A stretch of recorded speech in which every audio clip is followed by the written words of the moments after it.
శరీరానికి ఆరోగ్యం, మనసుకి ప్రశాంతత కావాలి అంటే ఎక్కడికెక్కడికో వెళ్ళాల్సిన అవసరం లేదండి. ఇలా హ్యాపీగా, ప్లెజెంట్‌గా ప్రకృతి చుట్టూ ఉంటే అద్భుతంగా ఉంటుంది కదా! Welcome to I dream. నా పేరు లుంబిని. ప్రెజెంట్ అయితే నేను జహీరాబాద్‌లో ఉన్నాను. మన ట్రెడిషనల్ హీలర్ ఆంజనేయ రాజు గారి హర్బా వ్యాలీకి వచ్చేసానన్నమాట. సో ఇక్కడ ప్రతి ఒక్క మొక్క, చెట్టు, వేర్ల దగ్గర నుండి ఆకులు, అలాగే కాయలు, పండ్లు ప్రతి ఒక్క దానికి కూడా మంచి మెడిసినల్ వాల్యూస్, మెడిసినల్ ప్రాపర్టీస్ ఉన్నాయి. సో ఏ చెట్టు ఎలా ఉపయోగపడుతుంది మనకు, ఏ పార్ట్ ఆఫ్ ద ప్లాంట్ మనము ఏ డిజార్డర్స్కి, డిసీజెస్కి ట్రీట్ చేయడానికి యూజ్ చేస్తూ ఉంటారు, అవన్నీ కూడా తెలుసుకుందాం. సో మన ఆయుర్వేద శాస్త్రంలో ఏం చెప్తున్నారు అవన్నీ కూడా ఆయన నోట్ నుండి క్లియర్గా తెలుసుకుందాం. కాసేపట్లో మనతో జాయిన్ అవబోతున్నారు ఆంజనేయ రాజు గారు. ఆయనతో మాట్లాడదాం. Let's explore everything. సార్, జిల్లేడు చెట్టు నార్మల్ గా అయితే ఈ ఎల్లో కలర్, పర్పుల్ చూస్తాము. ఇది వచ్చేసి మనకు వైట్ ఫ్లవర్స్ ఉన్నాయి. సో అంటే ఈ రెండిట్లో డిఫరెన్సెస్ ఉంటాయా, సేమ్? చాలా డిఫరెన్స్ ఉంటుందమ్మా. మూలికలు అన్ని కూడా చాలా రకాల 4 రంగులు ఉంటాయమ్మా. ఆముదం చెట్టు ఉందనుకోండి, నలుపు, ఎరుపు, తెలుపు, పసుపు 4 రంగులు ఉంటాయమ్మా. అలాగా చాలా మూలికల్లో 3, 4 రంగులు ఇలా ఉంటాయి అన్నమాట. 2 రంగులు. ఆ రంగుని బట్టి కూడా మూలిక యొక్క గుణము, లక్షణాలు ఉంటాయండి.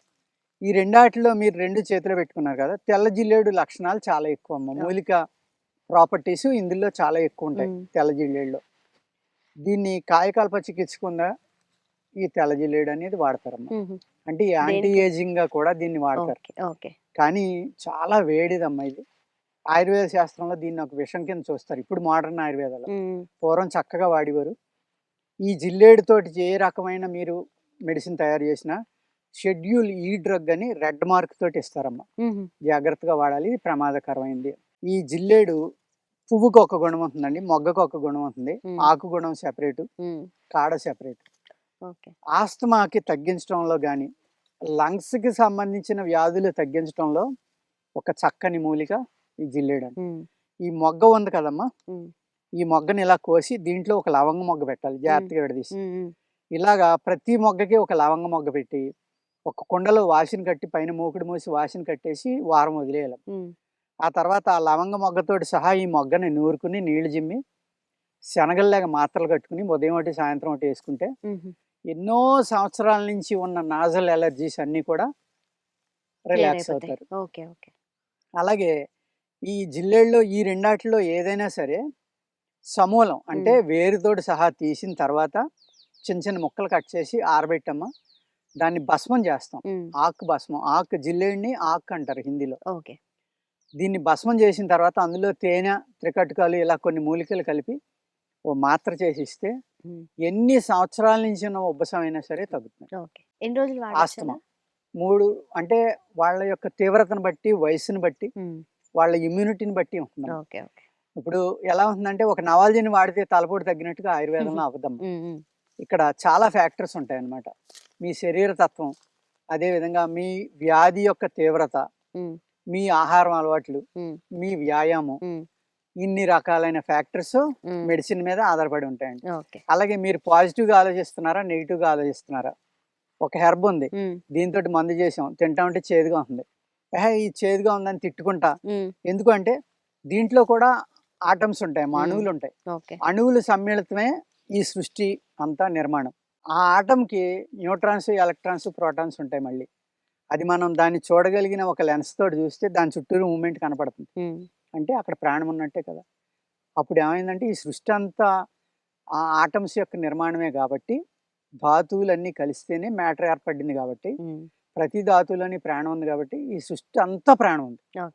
ఈ మూలికలో కూడా ప్రాణం ఉంది కదమ్మా. ఇప్పుడు దీన్ని తెంపాం, పాలు వచ్చినాయి, దాని బ్లడ్డే అనుకోవాలి. స్రావం అనేది జరుగుతుంది కదా, అది ఎర్రగా ఉంటేనే రక్తం అని అనుకోకూడదు.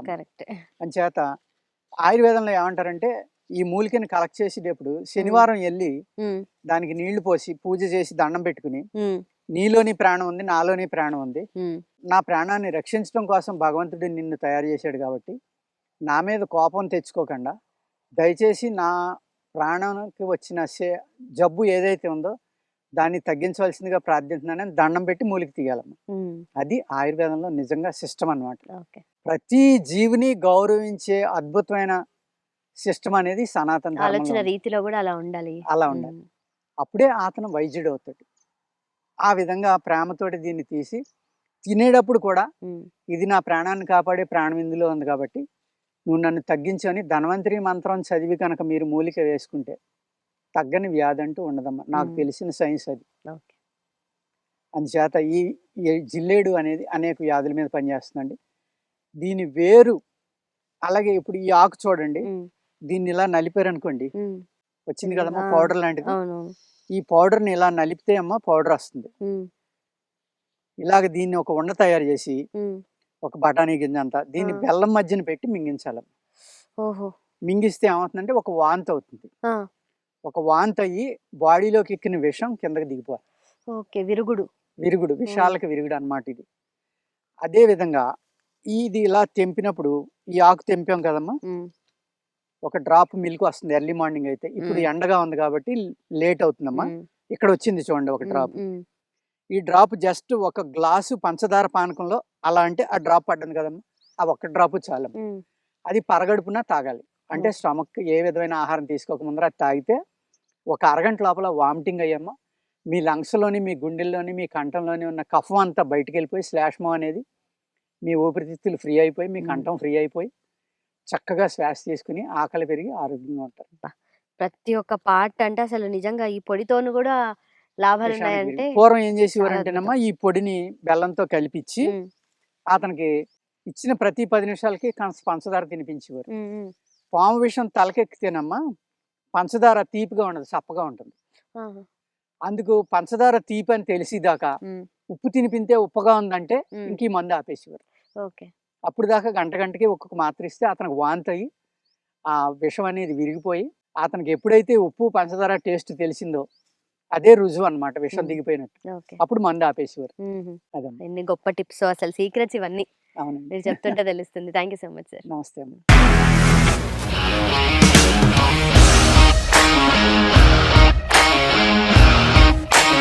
ఇండస్ట్రీలో కమిట్మెంట్ ఇష్యూస్ వస్తే నీకు కూడా వచ్చినట్టు? మార్నింగ్ తీసుకెళ్ళానంటే కొట్టి పడేస్తారు.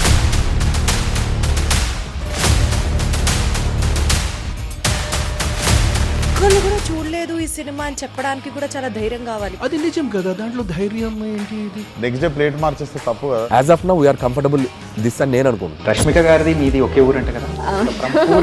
నీకు కోపం వచ్చిందంటే బాగా తిట్టేత్తరా? తిట్టేద్దామండి. నిజంగా గేమ్ ని ఎలా చేంజ్ చేయగలిగారు? ఏపీఎస్ఎఫ్సి వాళ్ళకి 6 నెలల్లో నేను 6 లక్షలు కట్టా. బిజినెస్ చేయాలనుకుంటే it is as difficult as riding a tiger.